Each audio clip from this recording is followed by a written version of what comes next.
Hi, everyone. I'm Charlene Shirk, and welcome to Digital Champions, where we speak to some of the most innovative thinkers in the digital space.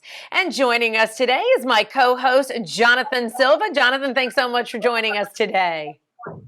Hey, thanks for having me.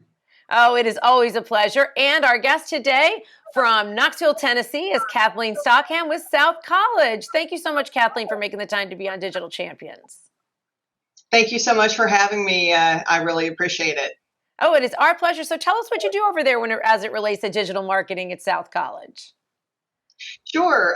I'm the Chief Digital Officer here at South College. We are a modern private college. We are in 6 states. We have 7 campuses.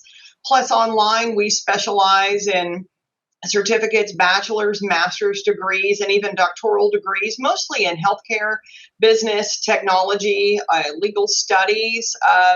And we are a very rapidly growing campus. I come from 28 years of digital marketing and e-commerce, so I am relatively new to the role here at South College. I've been here about 6 months and really innovating a lot of things that we're doing, and most importantly, updating a lot of our communication strategies to students and potential students with digital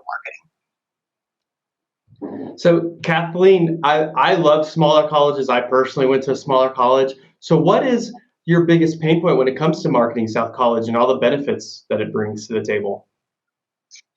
Yeah, so in the education space, it's a little different from retail. I think a lot of the data privacy laws that are really sort of coming into their own right now, particularly around a lot of DPA that's happening, where we're having to be very, very careful about what states we're messaging to. You're probably aware that in 2023, there are 4 more states joining California in enacting their own data privacy laws. So when you're marketing across the country, you have to be exceptionally careful and put a lot of different parameters in place for the states that you can't market to at all, starting in some cases in January and July.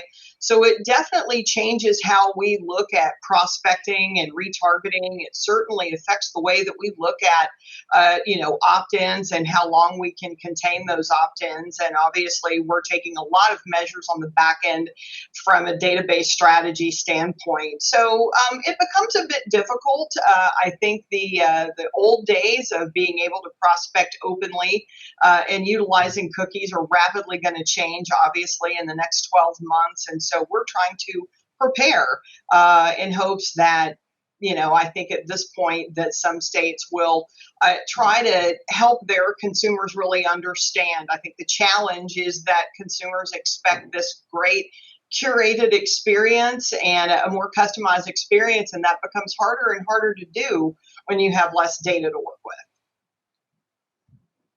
Yes, absolutely. And I know that as things continue to evolve, obviously you'll keep evolving. But right now, how does your role serve the college and the students and even prospective students?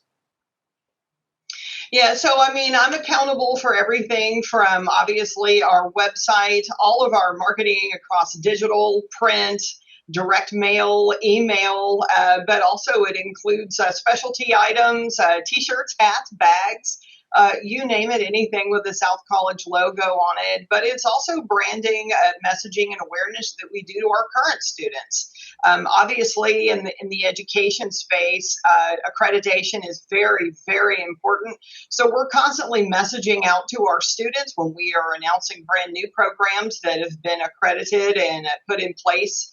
Again, we're across 6 states and 7 campuses plus online. So every single state has their own accrediting authority, and it's important that we keep our students up to date. But I think in a lot of ways, it's also about creating a really great environment for our students, for them to learn and connect with potential employers. So I've been deploying a very aggressive social media strategy. We've been doing a lot more outreach on a social media perspective with students. But again, for parents of students that are looking a little closer to home at school, we obviously want to have a very robust and healthy social media position as well.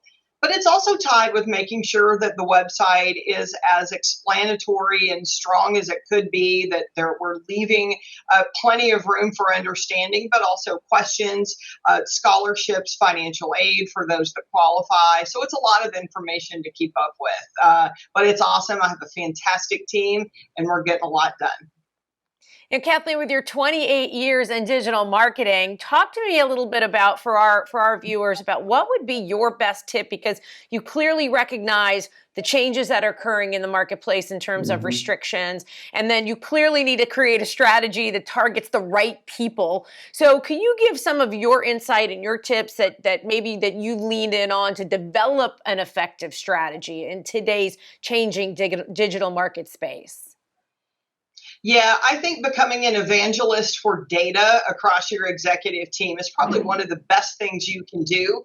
Obviously, everyone understands specific tactics as a general consumer of digital marketing, but it's the data. The data is going to tell you the story of what your potential customers are and are not doing in some cases. And so becoming a real evangelist with your executive team to make sure that they understand it. You get them excited and to make them care about the data, I think, is the single most important thing as a chief marketing officer and as any marketing executive would be, because obviously you have a chief financial officer who's purely interested in how much you're spending versus what it's bringing in the door. But on the other hand, you also have opportunities to educate other executives on what the data really means and the growth of the business and the health of the business as well. And I can't think of anything more important than that. All right, we've got just a few seconds left. I do want to ask, Kathleen, you brought up data, but one of the changes has been limitations on that data. So how are you finding that relevant data for your organization? I spend honestly several hours a week looking at trends and patterns, watching web patterns, obviously, of where potential students are going on the website. But I'm also watching data and patterns that I do get from the advertising and the digital marketing that we do while I still have it, obviously. But, again, just trying to really understand trends and patterns, and obviously with economic circumstances and where they are and how it affects the business.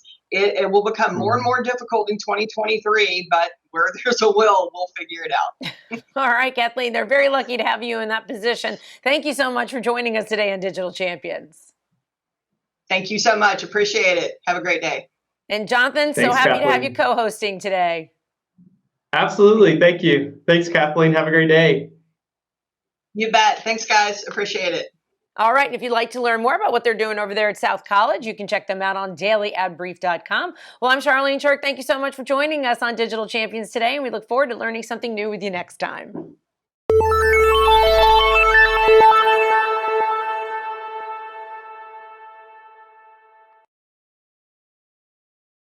Simplify presents Addressable CTV, combining the power of TV with the targeting and attribution of digital. Simplify's Addressable CTV delivers massive reach with the ability to scale without sacrificing precision. TV buyers can generate incremental reach with household-level targeting, frequency controls, reporting, and insights. To learn more about Simplify's Addressable CTV and what it can do for your clients, visit simply.fi.